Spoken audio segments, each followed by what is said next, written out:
En 987, dans le royaume des Francs, Hugues Capet est élu par les grands du royaume et devient roi des Francs. Oui, on est élu roi par les autres. Une monarchie d'abord élective. Donc les Capétiens s'installent sur le trône de ce qui va devenir le royaume de France beaucoup plus tard, mais pas encore.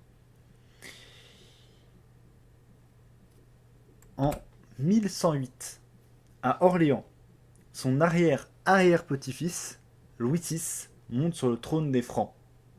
Voici son gisant.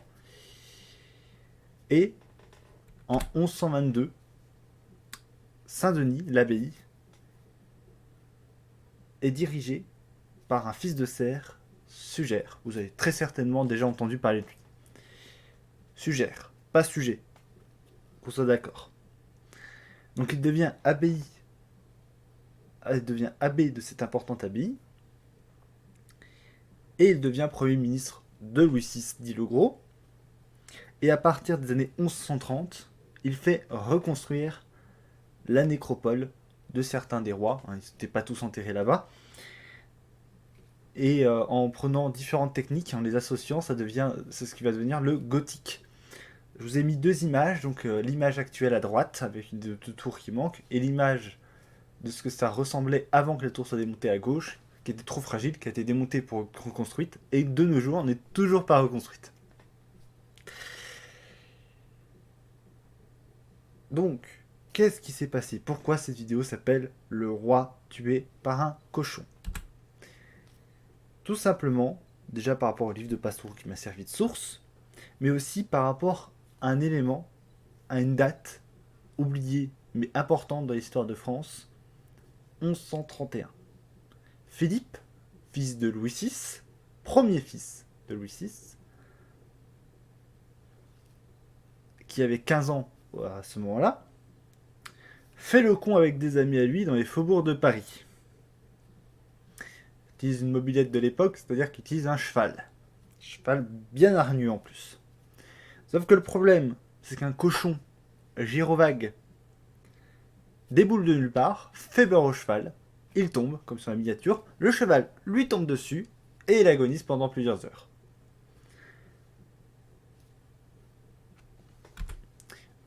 Cet élément nous est raconté dans deux chroniques principalement. La chronique de Sugère, sur la vie de Louis le Gros, qui est quand même très en faveur du pouvoir royal, et dedans il nous parle de ce cochon avec le terme Porcus Diabolicus. Et il dit que le jeune Philippe est mort à la tombée de la nuit, au crépuscule, voilà. C'est toute une métaphore, et là c'est totalement réarrangé pour que ça aille bien. Parce que dans la chronique de Morigny, déjà on nous précise que le Philippe était sacré du vivant de son père. Pourquoi? Parce que les Capétiens d'Hugues Capet sacrent leur fils pour éviter une élection. Donc en fait ils trichent. Et du coup, c'est pas un simple mortel qui est mort. C'est pas un simple fils de roi. C'est quasiment un roi sacré, qui meurt. D'où le terme le roi tué par un cochon. Et en plus, il meurt pas au crépuscule, mais le jour d'après. Donc il a vraiment agonisé pendant un sacré bout de temps. Ça fait tout un tatamar parce que Louis VI, qui voulait partir à la guerre, avait réuni une bonne partie de son host à Paris. Et du coup, il y avait plein de gens dans tous les sens. Et c'est terrible, parce que c'est un cochon domestique. C'est pas un cochon sauvage, pas un sanglier. Et ça, c'est terrible. Parce que mourir sous les coups d'un sanglier ou d'un ours, c'est glorieux. Mourir à cause d'un cochon domestique, c'est vraiment une mort de merde.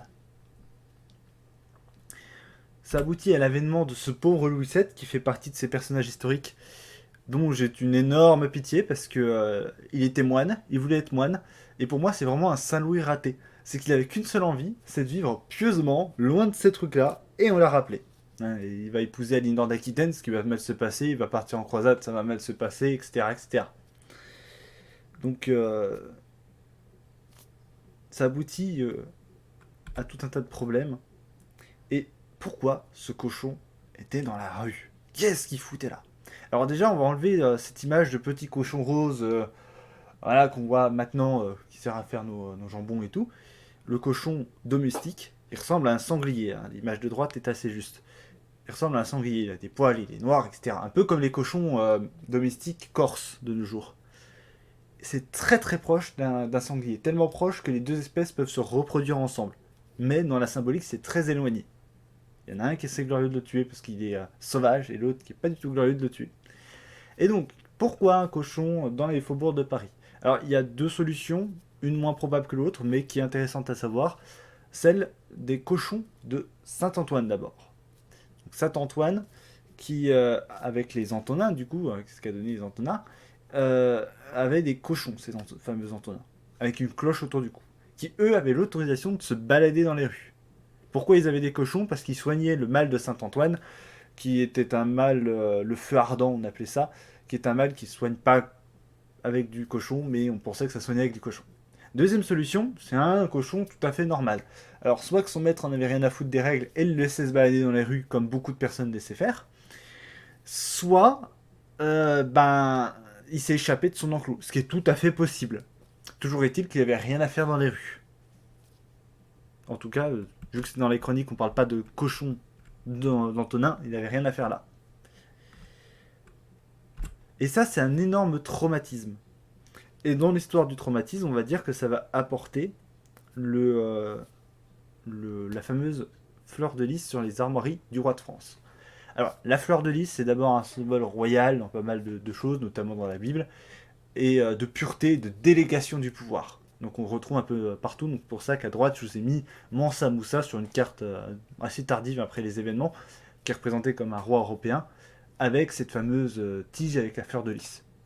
Parce que c'est un roi. Et il tient une boule dans la main, parce que la Terre est une sphère, je le rappelle.